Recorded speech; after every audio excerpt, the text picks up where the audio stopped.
Now, if you would pardon me, I need to set the tone right for this video because this video is very important. Let me ask you a few questions. Do you want to beat the person you've never beaten before? Do you want to improve your service game? Do you want people coming to you and asking you, where did you get that serve from?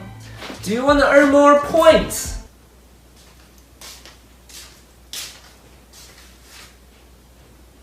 Yes? Okay, I'll start the discussion by talking about what is an effective serve. For example, we're playing and I'm a really good server. I'm really good at serving backspins. And during the game, all I serve are backspins. Well, then it doesn't matter how spinny my serves are. You already know that I'm going to serve a backspin and it's very easy for you to return. And now the point is, a good serve is not only about its quality, but also how you deceive your opponent.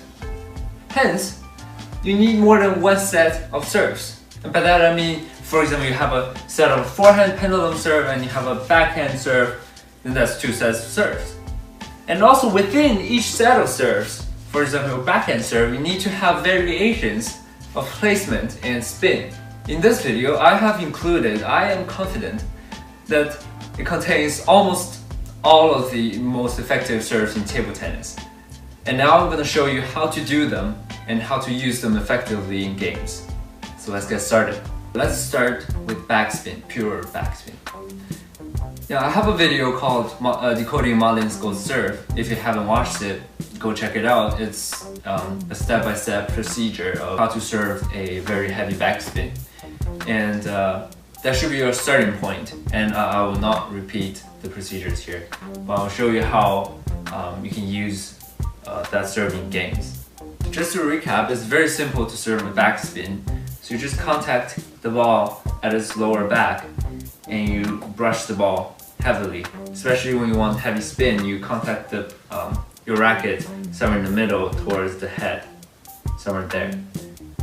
But for no spin is, you can have two ways to do it. The first way is that you contact your racket at the top edge, so it won't produce much spin, like this.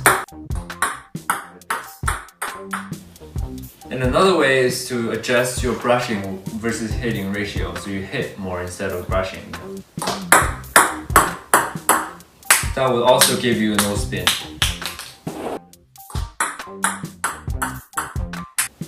So find this very effective in games.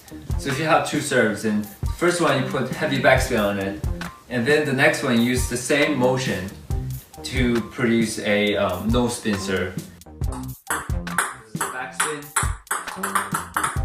That's a no spin. It's usually pretty misleading. So like this. This is the backspin, and that's a no spin. Okay, so now other than spin, placement is also very important. There are three very effective placements. First, forehand short, backhand short, and another long one to backhand. Now at least 90% of the times you have to serve short.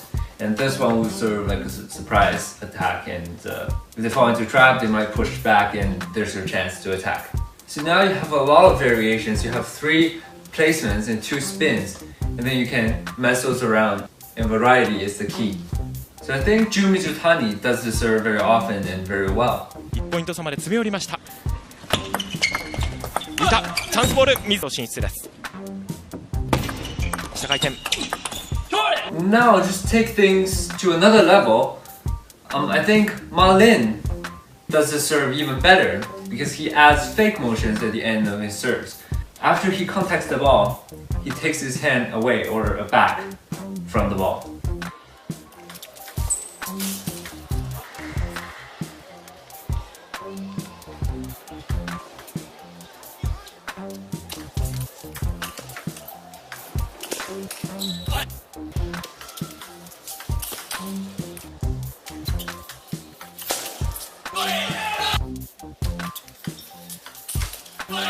And it's just that brief moment that he contacts the ball, and it's very hard for us to see how much spin he's putting on. So he takes it immediately after. It looks something like this.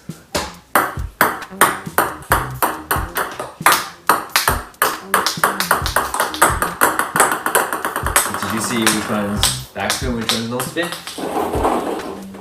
Yes.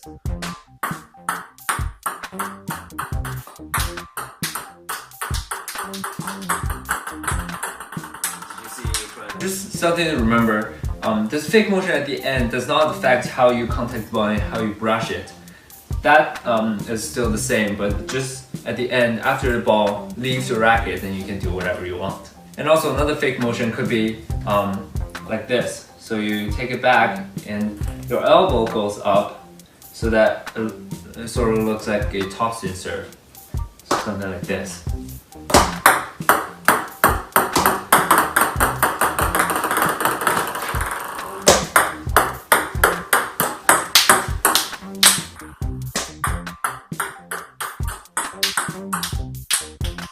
Anyways, there's no restrictions and you can create your own fake motions and see if you can fool your opponent. For this backspin serve, it's really comfortable for you to use your forehand to attack the next ball.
Now let's move on to hook serve, and some people call it punch serve.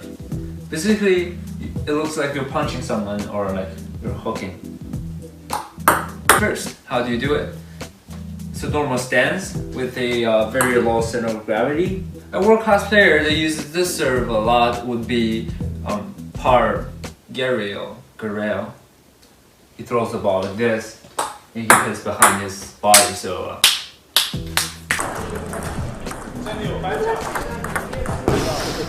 kicked. One. That might be a bit too much, but still, when you toss the ball, because your body has to move back and your arm as well, so it's normal if you throw the ball at an angle, and it in fact helps you a little bit because when you contact the ball, it gives you more guarantee. It's fine, all players do it, just don't throw like this. So after you throw your ball, you got to stretch your arm back and as far as you can, so behind you. And at the same time, you move back your body and actually turn a little bit to the side. And as the ball falls down, you go forward. And here, it's not necessarily only a punching motion, it's more like a hook. You're drawing an arc here. So you come behind your body and then you go forward and then you turn into the ball. It's like this motion. And then at the same time, you gotta rotate your body back. So this part is very important. You gotta lower your weight to keep the ball low and also to return to your ready position. So it looks like something like this. Right? So you go forward. So this hand has to go a bit towards the net.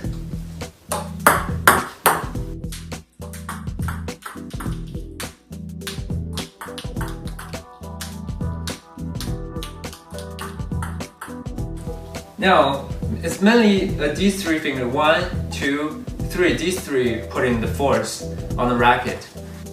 So the power comes from your body and then you accelerate your arm. And at the end, you need some wrist motion. Okay, at the end.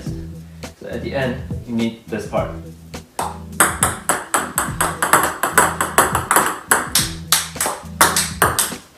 So basically that's how you do it. And now, let's talk about spin. So if you contact the ball at the bottom, then it's a backspin with side spin. At the back, then side spin. And if you say, at the top, sure, it's a top spin. But there are different ways to do it. For example, you can still contact the bottom, but with a upward motion. So that's also a top and side spin. So that depends on how you want to fool your opponent. And now, I think Gabriel does a very good job at fooling his opponent, because first he starts his racket pretty flat, so you think, oh, might be a backspin, right? And he contacts the ball and turns it this way. So sometimes he produces backspin and then turn it afterwards. So that's a backspin.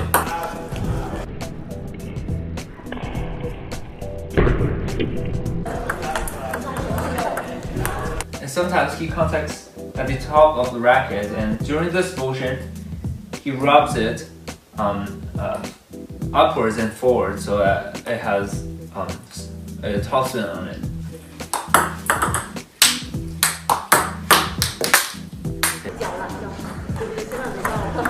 Oh yeah.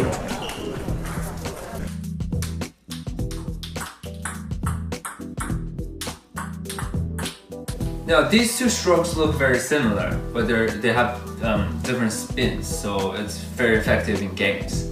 And of course there are other ways to do it. For example, you can keep your racket pretty vertical, and then when you do backspin, you punch it down. And when you do topspin, you can also do a fake motion of going down.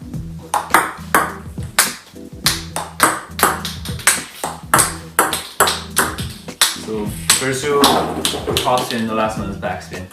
Yeah, try which way you're comfortable with it, and you can use your own motions. But when you can develop a similar motion for different spins, then it becomes very useful to trick people. And now there's one variation of spin. It could be called a kicker serve or a kick serve. So basically, it's once it lands on the other side of the table, it accelerates in a certain direction, and usually it's when the ball has heavy topspin and it just jumps towards your opponent and towards the racket. And that's why a lot of times you see some players, when they receive the serve, they want to loop it, but hits the edge, or they just miss the ball.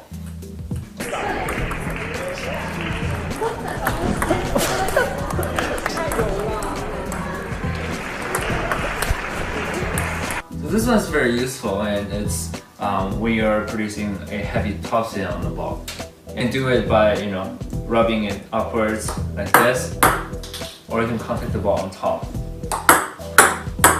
something like that. But if you could use a similar motion for this serve and another, for example, let's say backspin serve, then it would be very effective. So now let's talk about placement. It's very effective forehand short, backhand long, and sometimes you could serve middle short, and very rarely people use it here, unless you're doing a kick serve, which is usually pretty effective when you're serving diagonally. And now you see the serve in another case is where some players serve from their forehand side.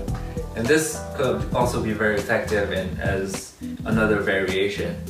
So Wang Hao does this very often. He sometimes serves to forehand short or towards backhand long.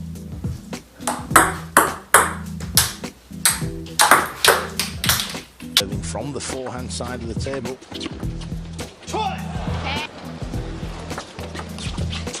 As we thought, more around the service and the return, which is exactly in the rally. There's number 2, pops up in the air, and there's number 3, a winner. 4 championship points saved, 1 remains. Zhang Yang from the forehand side. Oh, serve. Long.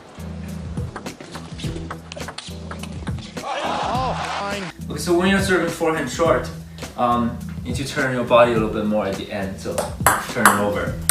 And when you're serving long, you should probably aim for around here because the ball produces a curve and it's going to curve back. So maybe aim here. And now I want to briefly mention fake motions. So the most common one is when you're serving a backspin and at the end you go up. So basically it looks like something like this. This is a backspin. And same thing, you could serve a topspin with your racket going down. So it looks like you're serving backspin, whatever. Small tip. So for this serve, it's usually easier for you to stand somewhere in the middle and to attack using backhand, both backhand and forehand. And one thing you should be careful about if you want to serve short, make sure it stays within the table. If it jumps out of the table, it's really easy for your opponent to attack.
Now the reverse pendulum serve.